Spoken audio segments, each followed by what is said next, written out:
ناظرین، جیسا کہ آپ جانتے ہیں کہ قتل ایک بہت بڑا گناہ ہے۔ ایک انسانی جان کا قتل پوری انسانیت کا قتل ہے، اور یہ آج نہیں بلکہ حضرت آدم علیہ السلام سے لے کر اب تک اس کو بہت بڑا گناہ سمجھا جاتا ہے۔ تمام نبیوں، پیغمبروں اور رسولوں کی شریعت میں اس کو گناہ کبیرہ کہا گیا ہے، اور اس کی سزا دنیا اور آخرت دونوں میں قاتل کو بھگتنی پڑے گی۔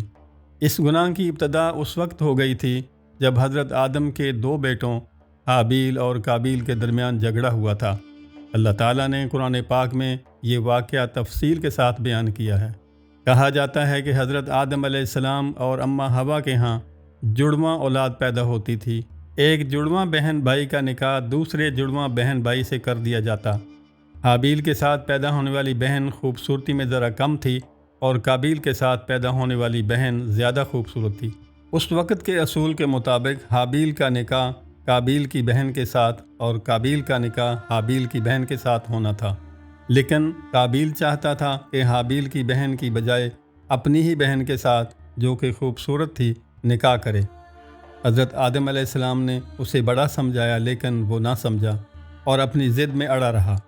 بالآخر حضرت آدم علیہ السلام نے اپنے دونوں بیٹوں کو بارگاہ الہی میں قربانی پیش کرنے کا حکم دیا، اور فرمایا کہ جس کی قربانی قبول ہو جائے گی، قابیل کی بہن کا نکاح اس کے ساتھ کر دیا جائے گا۔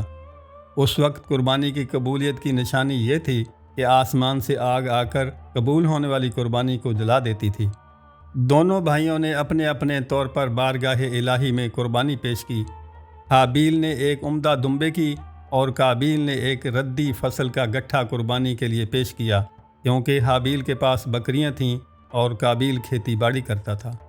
اب ہوا یوں کہ حابیل کی قربانی تو قبول ہو گئی، کیونکہ آسمان سے آگ نے آ کر جلا دیا، اور قابیل کی قربانی منظور نہ ہوئی، کیونکہ آگ نے اسے چھوا تک نہیں۔ اس پر قابیل غصے میں آ گیا اور حضرت آدم علیہ السلام سے بھی گلہ کیا کہ آپ نے حابیل کی قربانی کی منظوری کے لیے دعا کی اور میرے لیے نہیں کی، اور وہ اپنے بھائی سے حسد کرنے لگا۔ اس نے حابیل سے کہا کہ اگر تو میری بہن سے نکاح کرنے سے باز نہ آیا تو میں تجھے مار ڈالوں گا، یعنی قتل کر دوں گا، جبکہ حابیل نے کہا کہ اگر تو ایسا کرے گا تو میں اپنا ہاتھ تجھے قتل کرنے کے لیے نہیں بڑھاؤں گا، کیونکہ میں اللہ سے ڈرتا ہوں، بے شک اللہ پرہیزگاروں کی ہی قربانی قبول کرتا ہے۔ حابیل کا یہ قول بہت ہی حسن اخلاق اور اعلیٰ ظرف کا حامل تھا۔ چنانچہ قابیل نے موقع پا کر حابیل کو مار ڈالا، اور بعد میں اپنے اس فعل پر نادم اور شرمندہ ہوا کہ میں نے یہ کیا کر ڈالا ہے، اپنے ہی بھائی کو مار دیا۔ پھر اسے سمجھ نہ آئے کہ اس لاش کا کیا کروں۔ کافی دیر تک وہ اسی کشمکش میں مبتلا رہا۔ اسی دوران اللہ تعالیٰ کے حکم سے ایک کوہ نمودار ہوا، جو اس کے سامنے زمین کو کریدنے لگا تاکہ وہ اس کو دکھائے کہ وہ کیسے اپنے بھائی کی لاش کو چھپائے۔ تو قابیل نے کہا کہ ہائے افسوس، میں تو اس کوے کی طرح ہونے سے بھی عاجز ہو گیا کہ اپنے بھائی کی لاش کو چھپا لوں۔ قابیل نے بھی کوے کی طرح زمین میں گڑھا کھود کر حابیل کو دفن کر دیا۔ اس قتل ناحق کے بعد اللہ تعالیٰ نے انسانی جان کی قدر و قیمت واضح کرنے کے لیے یہ حکم نازل فرمایا کہ جو شخص کسی کو بغیر اس کے کہ وہ کسی کا قاتل ہو یا زمین میں فساد مچانے والا ہو قتل کر ڈالے، تو گویا اس نے تمام لوگوں کو قتل کر دیا، اور جو کسی ایک کی جان بچائے اس نے گویا تمام لوگوں کو زندہ کر دیا۔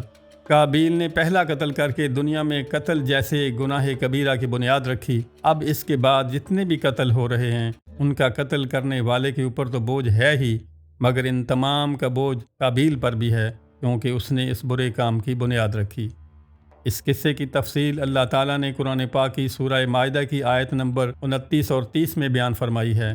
ہمیں چاہیے کہ ہم ایسے نیک کاموں کی بنیاد رکھیں جو رہتی دنیا تک ہمارے لیے صدقہ جاریہ بن جائے۔